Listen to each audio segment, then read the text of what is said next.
Good evening and welcome to the American Antiquarian Society. I want to acknowledge that the Society is built on the ancestral homelands of the Nipmuc people. We honor the Nipmuc and other Algonquian tribes of Massachusetts who are still here as the original caretakers of this land. First of all, I'll introduce myself. I am not Jim Moran. I'm pinch hitting for Jim, who couldn't be with us tonight. I'm Beth Kopley. And while by day, I am the Vice President for Advancement at the Antiquarian Society, by night, I am a longtime fan of baseball and especially baseball history. So let me give you a quick introduction to the Society if you are new to us. We are an independent research library and learned society founded in 1812. Our collections document the formation and growth of the US before the 20th century. Our programs like this one are based in the many histories that can be and are researched in the millions of books, manuscripts, newspapers, prints, and ephemera that we hold. And we are a nonprofit, so don't hesitate to support us if you can. Go to our website where there's a link. As you know, or as I assume you know, the Worcester Red Sox, which is the Boston Red Sox AAA farm team, will open Polar Park next week in Worcester on May 11th. This program is just one way that Worcester and its organizations are honoring that occasion. One more item of business before we start, as my colleague Kevin Wisniewski explains the technical aspects of tonight's program. Great, thank you, Beth, and good evening, everyone. Thank you for joining us today. I have just a few notes about how we'll be using the functions of this Zoom webinar this evening. For the Q&A portion of the program, we will be using the dedicated Q&A function, not the chat box. By using the Q&A function, we'll be better able to keep track of those questions. It also has an upvote function in the Q&A function. So if somebody poses a question that you'd like to see discussed tonight, you can upvote it to help get it to the top of the queue. You can place your questions into the Q&A function at any portion during the program today. Due to the large number of attendees we have with us, the chat box will be used only for informational purposes this evening. Throughout the program, I will be posting relevant links and information there, and you can contact us as presenters if there are any technical difficulties that we should know about. If you'd like to save the chat to retain the links for future use, you can do so by clicking on the three dots in the chat window.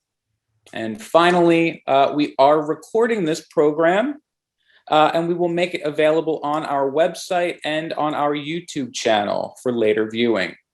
So with that, Beth, thank you, and let's play ball. You were waiting to say that, weren't you, Kevin? So let's move on to tonight's speaker. We're delighted to have Tom Gilbert with us tonight to discuss his book, How Baseball Happened, right here, which is a new kind of baseball history. Tom Gilbert has written many books on baseball, among them Baseball and the Color Line, Roberto Clemente, and Playing First. How Baseball Happened won the 2020 Casey Award for Best Baseball Book of the Year and was a finalist for the Seymour Medal from SABR, the Society for American Baseball Research. This book is a witty history of the amateur era of baseball. It has everything. American writers like Walt Whitman and Washington Irving, butchers, firemen, riots on Astor Place, all ripped from the headlines of the 19th century. Over to you, Tom. Good to be here, Beth. Thank you for having me on. Well, you've written a number of books about baseball and its personalities and its history. So why this book, Tom, and why now? Well, there's probably more than one way to answer that question, but I'm sure. you know, I've always been fascinated by baseball, and I've always been fascinated by history. And the two things go together in ways that maybe a lot of baseball fans don't realize. I kind of came to baseball as a fan late in life, after I moved to New York as an adult. And baseball is very entwined with the history of New York and particularly Brooklyn, where I live. And this is just something which has always fascinated me. So I've spent a lot of the last 30 years researching and writing about baseball history. I always had a little bit of a nagging feeling that a lot of us historians were missing some of the really big questions about how baseball began and how it developed. And then my last book, which was a somewhat quirky topic, it was an attempt to answer the question why there were hundreds of important early baseball people that happened to be buried in the same cemetery in Brooklyn, Greenwood Cemetery. Is that Greenwood Cemetery? Yeah. Yeah, and it's not an obvious answer, but it led me into the lives of amateur baseball players. Now, for the average baseball fan, this is not a well-remembered era, but to give a brief timeline, professional baseball started in 1871. The Major Leagues considers that Major League Professional Baseball started in 1876. But before 1871, baseball was amateur, although the meaning of that term changed over time. And very little of that period is remembered. In order to understand it, you have to immerse yourself in America, which is quite different. And we're talking about pre-Civil War America for the most part. And what I found out looking into the biographies of amateur baseball players, and on one level, this may sound obvious, I've also covered Major League Baseball as a journalist. Professional athletes today are professional athletes first and foremost, and some of them are interesting people. A lot of them are completely consumed by trying to survive in an extremely competitive sport. Almost by definition, these amateurs who created the sport and made it the national pastime before the professional era, they had full lives outside of the game. And spending some time in their non-baseball lives, I began to realize that the answers to some of these big questions were out there. They weren't on the diamond, they weren't in the game accounts, they weren't in the box scores. And I'm talking about questions like, well, how did baseball happen? Did it just happen? Yeah. Did it just bump along as a game and then suddenly become a sport? Did it become a national pastime by default? The truth is that at the beginning of before the middle of the 1850s, there were no organized adult sports as such. There were occasional episodes where adults played baseball, but baseball was more or less of a folk game. And it took off in the middle 1850s in New York City. And the other important fact is that there were actually many different bat and ball games in America. Americans played cricket, particularly immigrants from Great Britain. And there were regional bat and ball games that were all in this folk game category. So Philadelphia had a game called Town Ball. Boston had a game called the Massachusetts game. These games were quite different from baseball, although they used a bat and a ball. So what happened starting in the middle 1850s into the late 1850s is the New York game starts spreading, and in very brief time becomes the national sport. And so one of the biggest questions is why? Another question that historians like to talk about is why not cricket? Cricket existed all over the English Empire, and in most of those countries, that's their national sport or one of their national sports, and not true of the United States. What about the weird origin stories that baseball tells? That's where I'm going to stop you and say, let's start with, well, it's the way your book starts is the various myths about the founding of baseball, Abner Doubleday in Cooperstown, and how it came from just a small little town up in New York State. Talk to us about those myths and, who made them up, why, and tell us. I'm going to put up a slide. So there's Mr. Doubleday, General Doubleday. And this is the most common baseball origin story. We all heard it. A lot of people know that it's not exactly true. People are always surprised to hear that it's completely 100% untrue. And they're even more surprised when you tell them that the people that came up with the story and propagated it knew it wasn't true. And this is, to me, a more interesting question than anything about Abner Doubleday, who really had nothing to do with baseball. And in fact, was a compulsive diarist and memoirist. And we can probably say with greater certainty than almost any person of his generation that he was spectacularly uninterested in baseball. Because he recorded pretty much everything he did and thought. And when he died in 1893, well, he was remembered as a hero of the Civil War, where he served quite well and honorably, and was a hero of the Battle of Gettysburg. At that funeral, his friend A.G. Mills eulogized him, and there was a grand ceremony in New York City, and no one mentioned the word baseball. In 1905, Albert Spalding, who was the most powerful owner and a co-founder of the National League, the owner of the Cubs, the most powerful executive in baseball and owner in baseball, he got into a sort of semi-serious debate with Henry Chadwick, who was a great early baseball journalist at that point, about 80 years old, who was actually working for Spalding, editing baseball's annual, the Spalding Guide. And Chadwick completely sincerely was arguing that baseball came from an English children's game called Rounders. And if anybody wants to Google this, or they may have heard it before, this is a theory you hear a lot today.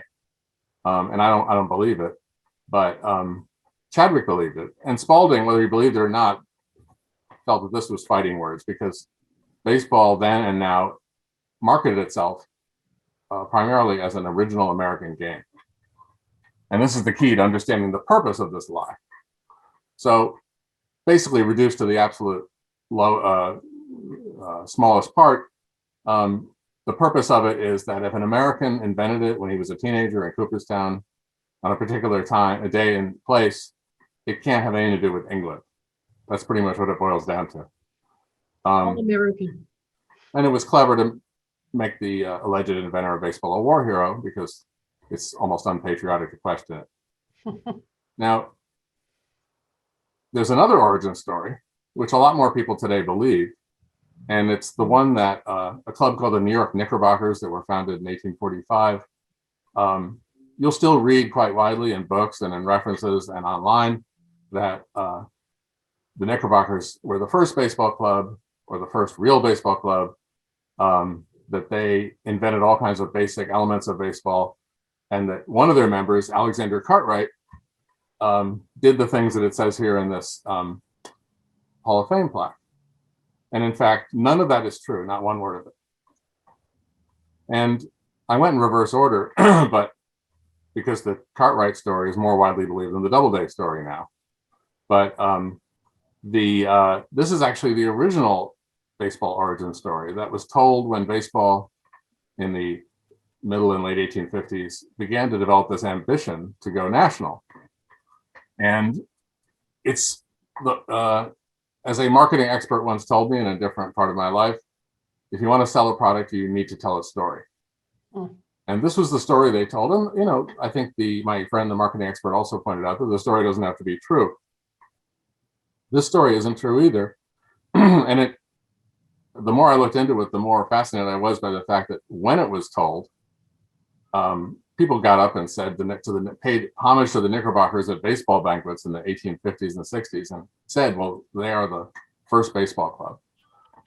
They knew it wasn't true, and there were people in the room who had played for clubs that were older than the Knickerbockers.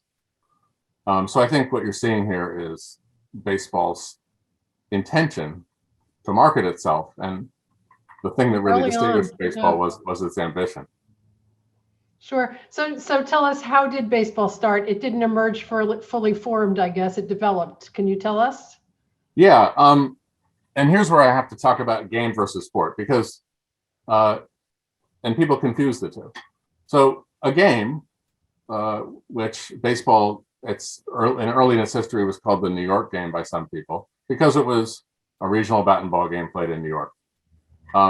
It was confined to lower Manhattan, and I just want to point out that Brooklyn and New York City were independent cities until 1898. So it was played in lower New York City, and I've come to suspect possibly only in certain neighborhoods. And it spread out from there. But as a sport, and the shortest definition of a sport I know is it's a game which is taken seriously by adults. And therefore, you get things like officials and statistics and clubs with presidents and constitutions. That happened in New York City in the mid 1850s. And I'm just going to show you two slides. This is somewhat imaginary, but this gives you an idea of what a baseball game would have looked like in the mid 1850s. In 1854, a man named William Van Cott, who was president of the Gotham Baseball Club, which is one of the 3 or 4 clubs that existed at the time that we know of, he wrote a letter to the newspapers trying to talk baseball up as a growing thing, and he bragged that there were 90 people playing it and at least 3 established clubs. You'll notice in this picture that there's no crowd there, there's no stands there. It's a participant game. The people watching are either friends of the players or there's probably a couple of gamblers in there. This is 12 years later, and this is a game between the Athletics and the Philadelphia Athletics. And just to show you how far baseball had come evolutionarily in 12 years. And during this 12 years. They seem to have uniforms too, yeah. Not only are they in uniforms, now this is very recognizable to a modern fan. The pitching is underhand and they're not wearing gloves. But there are stands. There are journalists. There are people keeping score. There's a pickpocket in the lower left-hand corner getting caught, stealing someone's watch. There's concessionaires. Even more important, those players are recognizable stars. The viewer of this image is expected to know at least their names and probably their appearances. So if we all got in a time machine and went to 1865, 6 or 7, we would say, well, that's a baseball game. That's a baseball park. Those are baseball fans. There's a few funny things about the game, like the underhand pitching and the lack of gloves. But those are the big differences. Sure. Now take us along the road that led to actually this illustration where we can see a crowd and where this really is a sport. Yeah. So that's popular among and give us because you hinted at this just a few minutes ago, but can you talk a little bit about the waning of cricket and the development of American identity and how baseball is tied to that?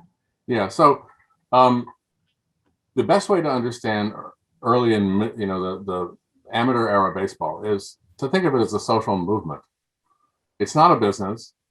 In fact, no one who made baseball a national sport had any idea of exploiting it for money. There were literally no sports fans in the mid and late 1850s. So there were 2 basic purposes, and they were very serious purposes.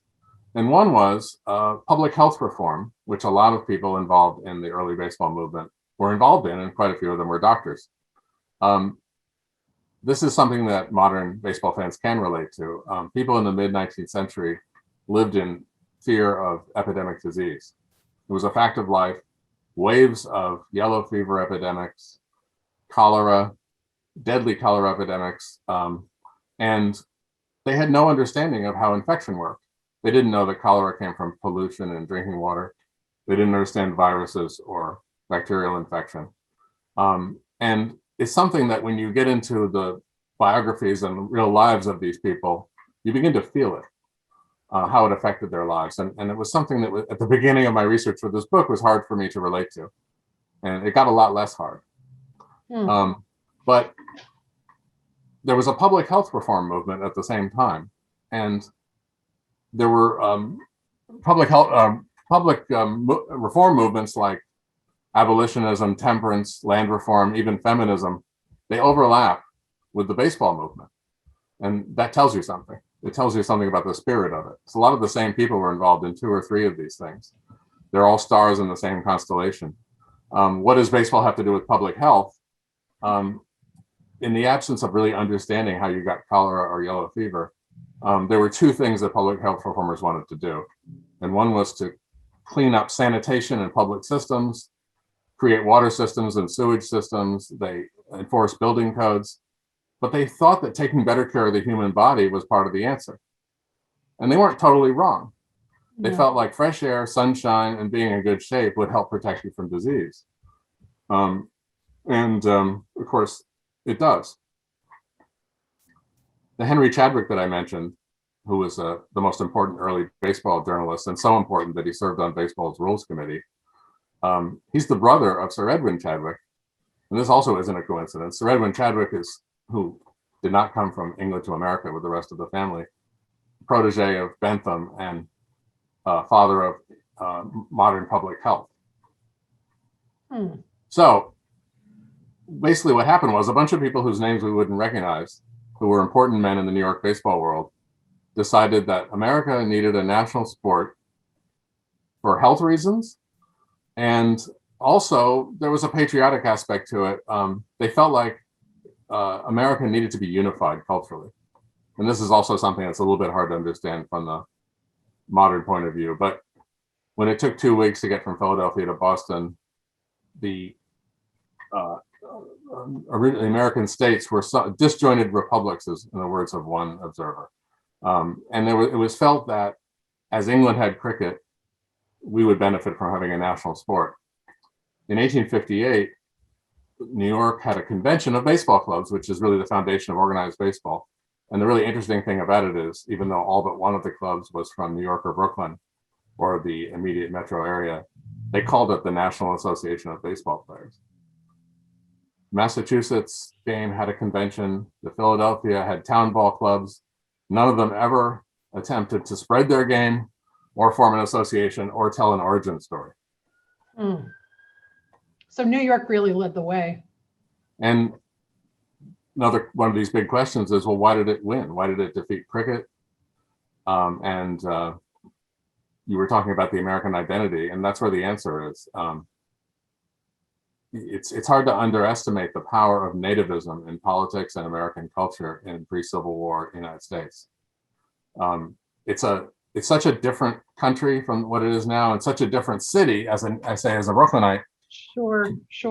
What about, what about the rise of the middle class too? Because you talk about the emerging urban bourgeoisie and how that really is where baseball was located in terms of social classes. And right. So about that? Yeah. There's a lot of social change going on in the same period that New York baseball has decided to become our national sport, and then sets about accomplishing this. So you go back in time to a period in which society is organized differently from the way it is now. And you have, you don't really have a working class as such, a middle class as we understand it. New York has, I think they're usually called artisan and mechanic class. At times prosperous small businessmen. These are the people that were members of the Sons of Liberty. They sort of considered themselves responsible to some degree, for the democratic experiment that we're all undertaking. And that's the class that Bowery Boy culture comes out of. And this is something that's relevant to baseball. But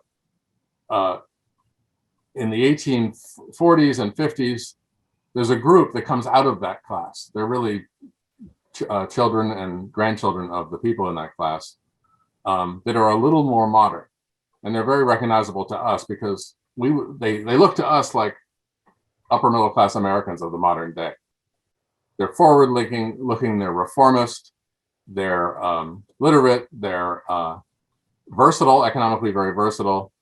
They're forming corporations, they're investing in things. Sure, and they have leisure time, right? Yeah. Yeah, and it's a very narrow demographic originally. But what baseball seized on them, because they saw them as a group that was going to gain influence, they were almost universally native-born Protestants. And this is kind of, when you think of who they were that baseball was marketing to, it explains a lot about the origin stories, why you would pick, say, the Knickerbockers as your founding fathers, because they are a group that's so socially respectable, and especially to this EUB class.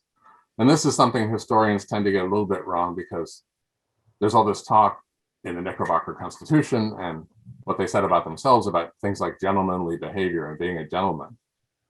And in pre-Civil War New York, yeah, well, it's aspirational more than their actual class identity, because a gentleman really meant someone living on inherited wealth. And there were kind of quasi-aristocratic old money class. There was a quasi-aristocratic old money class in New York and Philadelphia and Boston in those days. And they're not the people that baseball is marketing themselves to. They're quite Anglophile and not interested in team sports. Baseball's prissiness about gambling and violence is explained by who they were trying to market themselves to.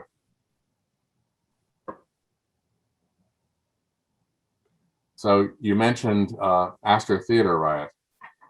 And this is a good slide to look at when someone asks you, as people do, well, how nativist was America in the 1840s and 50s, and what did that really mean?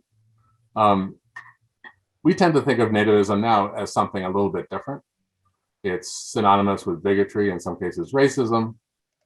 You have nativists today saying things like, why don't we have more immigrants from Great Britain and Scandinavia and fewer from Africa and Asia?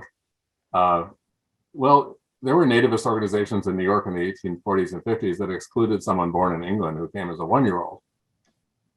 England was not considered our best friend by everyone in the United States, and there was a class aspect to it, which appears in this riot. In 1849, there were the most prominent English Shakespearean, a man named Macready, was playing Macbeth 5 blocks from where the most prominent American Shakespearean, a guy named Ned Forrest, was playing Macbeth. And this doesn't sound like a riot yet, but nativist politicians like Ned Buntline and Isaiah Rynders decided to make a point, embarrass the Whig ruling class of New York, and they broke up Macready's performance, chased him off the stage. The mayor decided to get tough and he called out the 7th Militia, and you got a classic police riot. You had armed men facing down angry demonstrators, thousands of people in the streets. The 7th Regiment gets sort of cornered. They fire warning shots, it doesn't work, and they're having cobblestones and things thrown at them, and they shoot to kill. And they actually kill 30 citizens and wound 100. Winfield Scott was a few blocks away, pacing and listening to volley fire with complete incredulity. So that's one answer. And there were nativist riots of this kind in Philadelphia and other places. It's sort of the short answer to why it wasn't going to be cricket. It's one of the things associated with England. This does not look like a cricket game. Well, one of the founding Knickerbockers later said in an interview, sort of with understatement, at that time there was considerable prejudice against a game of foreign invention. So, you know, the story of England's relationship with America is a long and complicated one, but at that time, there's a lot of fear and resentment mixed in. Yeah.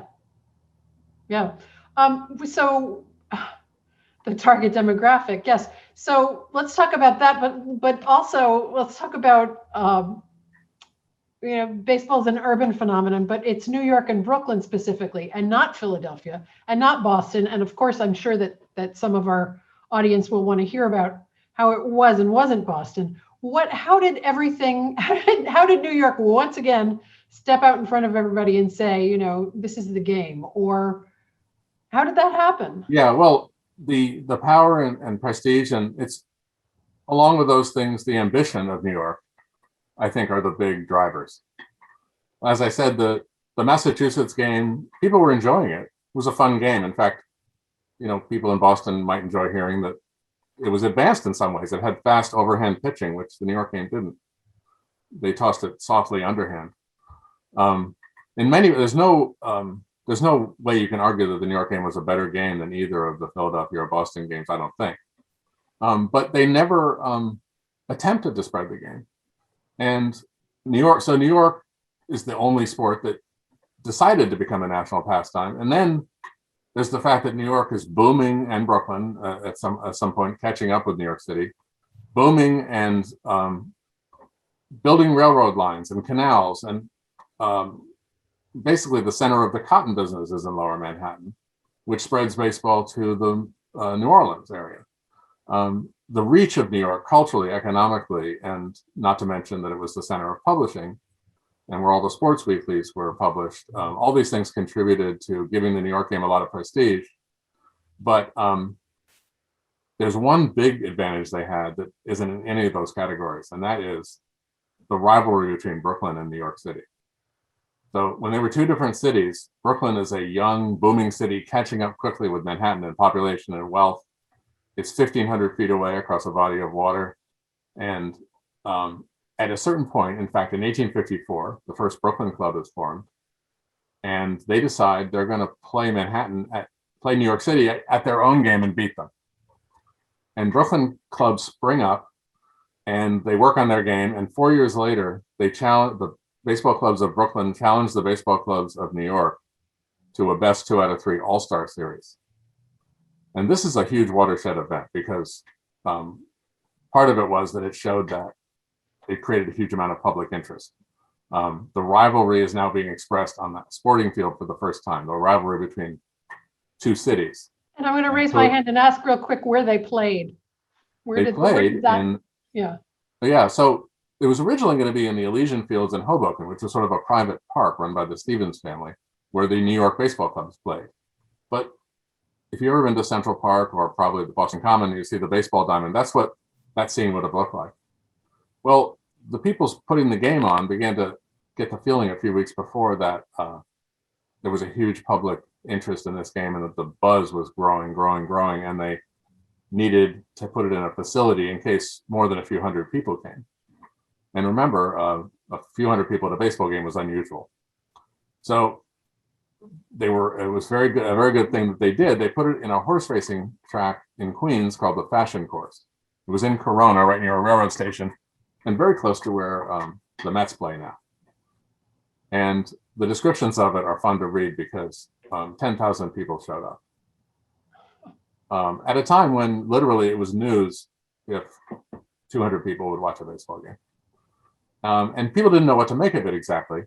The other significant thing about it was they charged 10 cents for groundskeeping because they were going to mess up the grass infield of the racetrack. And it wasn't lost on a lot of people outside of baseball that this thing could be a moneymaker if 10,000 people would pay a dime to see it. So this rivalry continues after 1858. And in 1860, there's a championship game in Brooklyn where fans are so rowdy and so loud and so boisterous and so numerous that one of the clubs walks off the field. And this is a huge controversy. And again, the newspaper stories make amusing reading. They're not sure why the fans are so passionate, why they're booing close calls by the umpire, why they're yelling encouragement for their guys and doing all the normal things that baseball fans do. And the reason is the people in Brooklyn rooting for their clubs against the New York clubs are the first baseball fans. They're the first sports fans in America in the real sense of emotionally identifying with a club. And people like Henry Chadwick and the other journalists had no idea what to make of them. And it's almost comical to read them saying, what are we going to do about this problem of people rooting vociferously for their club and booing the umpire? No violence alleged. And yet they thought it was outrageous. They were worried that it had something to do with gambling. So this is something that brings a lot of energy into baseball. And it raises the, fans mean money and public interest raises the stakes and more people put more effort into it. And so the game developed into a much more athletic enterprise than either of the Boston or the Philadelphia games. And when it went to Philadelphia and it went to Boston, the handwriting was sort of on the wall. So then what was I'm interested in what the tipping point was in moving the amateur game to professional. I assume that money was involved, but I'm wondering, right, how does that work out? And how does that work out with fans and with the development of, if they got 10,000 people to go to Queens to see Brooklyn and New York play? Right. So the fact that the Fashion Course series demonstrated that you could sell tickets. Baseball, the people running the baseball movement weren't interested in that. They were annoyed by fans. In 1862, an entrepreneur who had nothing to do with baseball in Brooklyn built something called the Union Grounds. And it was a baseball park. It had stands and bathrooms and things and a nice field and dugouts.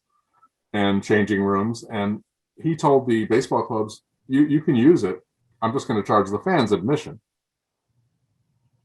And everyone was happy with that for a few months. And as you might imagine, as the stakes are being raised and people care more and more who wins, and there's money riding on it, and there's now journalistic coverage. The winning team pretty soon asked for a cut of the gate. And amateur baseball was still amateur in its own mind, but clubs were making money. Mhm. And most of them were sharing the gate receipts among their players.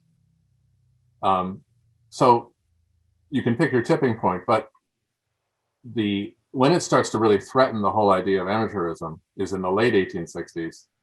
The status quo at that point is that the great clubs are going on tours, crisscrossing the country, making money by selling tickets, doing a little gambling on the side, and yet they still consider themselves amateur. And then the Cincinnati Red Stockings are formed in 1868, which is the famous team that went undefeated in 1869. In fact, from late 68 to the middle of 1870, they win 84 games in a row. That team, which history calls the first professional team, and which the Major League Baseball considers in a way its founding fathers, it's not different in that way. It's not that it was the first club that was paid or the first club that had contracts with their players. It was the first club that was made up of mercenaries. That was the big difference. Mercenaries? Yes, mercenaries, and that's not a very nice word, but all professional clubs are made up of mercenaries now. Sure. Free agents. So there was a big showdown, which is considered a hugely important game in baseball history, June 14th, 1870. And that's the day that the Red Stockings winning streak is broken in Brooklyn, playing the Brooklyn Atlantics, who were the greatest dynasty of the amateur era.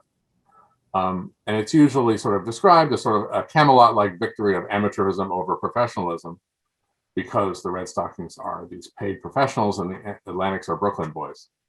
The irony is that the Atlantics were much better paid than the Red Stockings. By getting their share of the gate for that one game was about $350. The highest Red Stocking, I think, was paid $1,800 a year. Wow. But the difference, it's very evident. It was a thrilling game, which I won't describe here, but in extra innings, the Atlantics defeat the Red Stockings. Now, the Red Stockings had been formed by businessmen in Cincinnati and a bunch of lawyers who'd gone to Harvard Law School and caught baseball fever there, because there was a famous Harvard club in the early 1860s that was the talk of Boston. The Red Stockings, the businessman that ran it, they just went out and tried to get the best player at each position they could get. It was sort of a Steinbrerian sort of philosophy. Get me the best right fielder, get me the best center fielder, get me the best shortstop. And they got about 5 of the 9. But it was sort of an all-star team in a way. There was only one guy from Cincinnati on the team. The Atlantics, on the other hand, who I said are getting paid, are all Brooklynites who came up through Brooklyn youth clubs. And that was the point to the Brooklyn Daily Eagle when they were crowing about this victory. They don't say we're amateurs and they're pros. They say our ball club represents our community and is part of our community. They're just a bunch of hired guns from the 4 quarters of the country. And when you read those words, and they've been playing together too. They've been playing with each other. They've been playing on the same team. Yeah. Yeah. So it's a big change in the relationship of the clubs to their communities, is what I'm saying. That's a tipping point. Yep. Yeah. And these ideas have momentum, right? Where fans still love the idea that a hometown guy, like say Rich Gedman, is playing for the Red Sox. He's a guy who grew up in Worcester. But we love that. But when you think about it, why? What difference does it make? Yeah. They are what Henry Chadwick would call paid mercenaries. Yeah. Okay, well, I think we're going to go to some questions now, because we've got a bunch coming in and some of them have been bumped up. Here's one from Jerry Carbone with a lot of support from our listeners. How did the Civil War encourage or impede the development of baseball? That's one of those big questions I was talking about, and it's a fun one. And the truth is that it's a little bit hard to say. Because baseball clubs more or less shut down, especially in the early part of the war. So we don't have a lot of coverage of them. But because they were amateurs, and most of them, a lot of them belonged to militias, which went as a body into a regiment, volunteer regiments in the war. Tremendous number of baseball players went off to the front. And we have sort of a whole lot of evidence of baseball being played in the military. And I spent a lot of time researching this, and there's an idea that baseball even traveled to the South via the war, which I don't really believe. It already existed there in some places that had relationships with New York. But there's a lot of downtime when you're fighting a war. And I think there was a lot of baseball played. I'm convinced of that. And I think the main effect it had on the development of the game was that 400,000 New Yorkers out of the 3 million men who served in the Union Army, 400,000 were New Yorkers in their 20s who played baseball.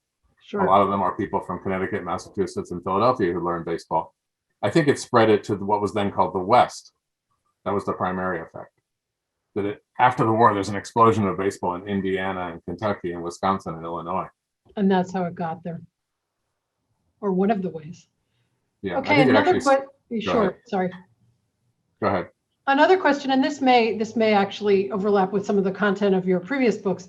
Can you tell us more about early baseball among Black Americans, such as the Pythian Baseball Club in mid-1860s Philadelphia? And that's from Angela Ray. Sure. Well, here's another one of the big questions that I've been puzzling about, and you find the answer off the field. So why was the game all white? And by the game, I mean the organized game, the game represented by the national governing body, the Association of Baseball Players. Because we know that African Americans were playing in New York and Brooklyn as early as white players. The problem is that we understand that period of time through newspapers. And there's a lot less African American press either existing or that's been preserved. And so you're looking through a filter. And the filter is these people whose slide I left up here, they're the consumers of the mainstream newspapers are also being marketed to. And they don't care what happens in the African American community. Well, the irony is that a lot of baseball players are passionate abolitionists. One of the most common team names was the Union Club, and that was a political statement. And many of those people fought and died to free the slaves, and certainly fought in the Civil War. I've always been curious about why the subject of integrating their clubs never comes up, not once. I think there's an answer to it, but the subject does come up after the war. And in the middle 1860s, African-American clubs pop up. Frederick Douglass's son was the second baseman on the club in Washington. The Pythians were the best known African-American club in Philadelphia. They tried to join organized baseball in 1867 by applying to join the Pennsylvania State Baseball Association, which was a subsidiary of the national organization. And there was a bit of a problem, a bit of a crisis for baseball, because I have no idea what would have happened if it had come to a vote. And I always wondered what percentage of people actually would have wanted them to be admitted to baseball, or who would have opposed it. But baseball didn't want to have a controversy over race in 1867. And what they did was they talked the club into withdrawing its application. And there were people who fought hard to integrate baseball, one of them being the founder of the Philadelphia Athletics, Colonel Thomas Fitzgerald. This is a great what if. He was a passionate advocate for, and what integrating baseball meant was allowing African-American clubs into into baseball's organization, not integration per se. But he unfortunately had lost a lot of his influence because of a different controversy. And one of the great what ifs would have been if he'd been as powerful as he was in 1865 and 6, in 1867, what would have happened with the Pythians? But men from New York, one of them prominently from the Knickerbockers, came down and made sure everybody was on the same page, and they actually passed a resolution that a club with African Americans in it could not be a member of the organization. This was the color line, the first drawing, and it stays that way until professional baseball in the last quarter of the 19th century. That actually, professionalism and professional leagues actually pressured baseball to integrate to some extent at that time.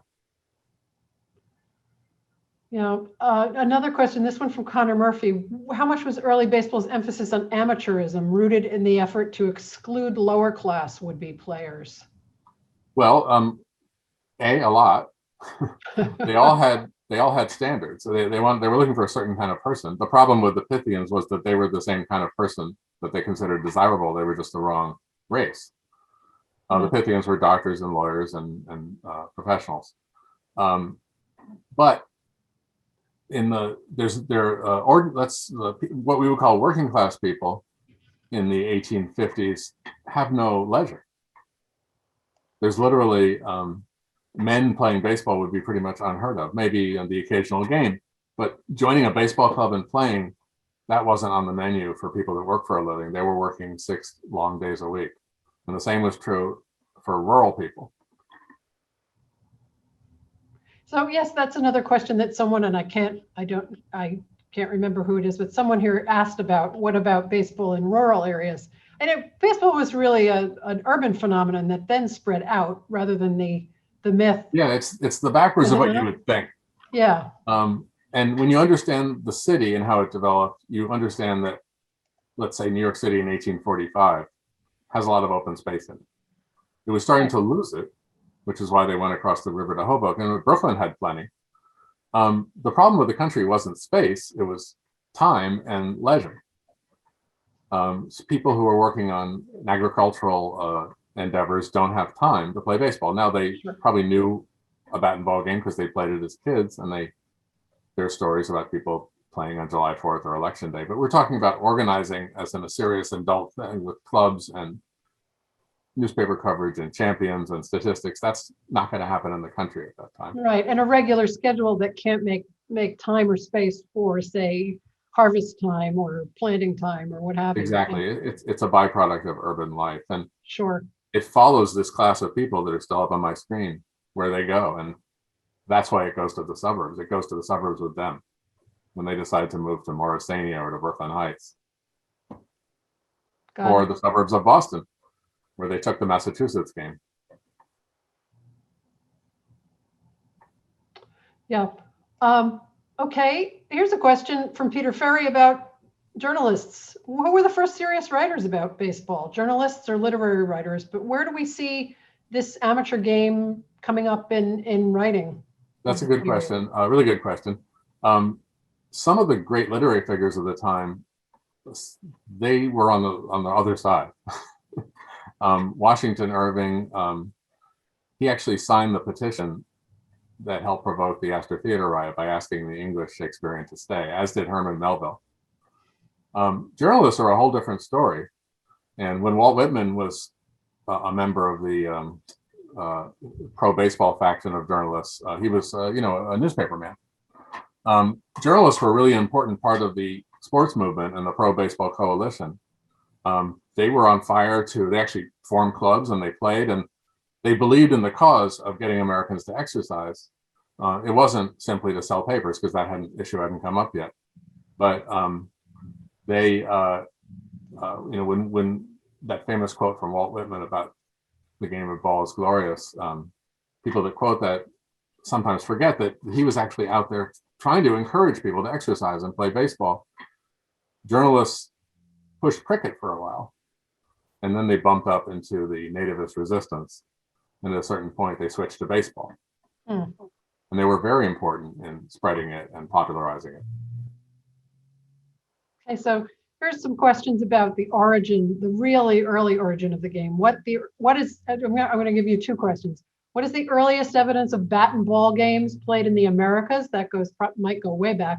And then moving forward, who laid out the form that we have now? The 90 feet, the 9 innings versus 7. Wow, I have very bad answers for both these questions. So the first one, no idea whatsoever. I mean, there's bat and ball games all over the world. Sure. I was in Sri Lanka once, and they were playing what looked like a wiffle ball or stickball. And then I did a little research about it. It has absolutely nothing to do with baseball or cricket or anything. It just sprung up independently. There's a baseball-like game in Finland. So I think hitting a ball with a bat is pretty, primal. Who laid out the diamond? I mean, some of the decisions were made by this National Association of Baseball Players I talked about that was founded in 1858. They decided on 9 innings instead of 7 and things like that. But what makes the New York game different from every other game, including the Massachusetts game and the Philadelphia game, is 3 outs, all out, foul territory. What else am I leaving out? And using the difference between reaching base and scoring. So in baseball, you can reach base. In rounders and in cricket and the Massachusetts game, to reach base is to score. So those are the 3 attributes that we don't know where they came from. But if I had to take a wild guess, I would say that probably kids made them up in playing in City Hall Park in the 1820s, the 18 teens, the 1790s. We don't know because no one thought it was important enough to write about. Yeah. Yeah. Now I'm gonna interrupt the length of questions, because I realized that one thing we didn't do is talk about early baseball personalities. Baseball is for not centuries, decades certainly, for a game of personalities and some interesting ones. Can you tell us about some of the early baseball personalities that you researched? And I think you mentioned someone who came from Worcester originally too, as well, a Bancroft. Yeah. There's a lot of fascinating people. Colonel Fitzgerald that I mentioned is a really fascinating person as a kind of warrior for racial equality and integration, and at the same time the publisher of the most popular newspaper in Philadelphia. That doesn't seem like something that should have happened according to our usual view of history. One of my favorite characters is the pitcher James Creighton, who's not that interesting as a human being, or maybe he was, but he died at 21. We don't know a lot about him, his personality. But what he did was he invented modern pitching and completely revolutionized the game, because before he came along, the pitcher was more or less I'm exaggerating a little, but he would feed the ball softly underhand, let the hitters swing it. And normal baseball score at that time until the late 1850s, is at 60 to 50, 40 to 30. 8 to 7 is considered a shockingly low scoring game. And he figured out a way to throw legally very fast underhand. And this set into motion all kinds of changes in baseball, but he sort of created the idea that the pitcher is a weapon. And in fact, the strike zone is directly and indirectly a response to what he pioneered. It's hard to imagine a more fundamental effect on the game. But here are 2 of my favorite characters. This is something I never knew happened when I was reading about American Civil War history, and I kept running into cases of it researching baseball players. So there was a guy named A.T. Pearsall, who was a doctor and played with the Excelsiors of Brooklyn, a star player. And there was another guy named Alexander Babcock who played for the Atlantics of Brooklyn. Pearsall had been born in Alabama, but parents were from upstate New York, and they returned to upstate New York when he was 4. Babcock was from Princeton, New Jersey. And one day, then they and a few other people, and I don't know who they were, or we don't know whether they were baseball players or not, in late 1862, after Babcock had already served with the New York Regiment in the Civil War, they go to Richmond, Virginia, and join the Confederate Army. Babcock ends up in Mosby's Rangers as a captain, and stayed in Richmond his whole life. Pearsall was a surgeon in the Confederate Army, married and moved to Alabama, and both of these guys founded baseball clubs and assisted the development of baseball in the South. But why did they up and leave, and in one case change sides? Yeah.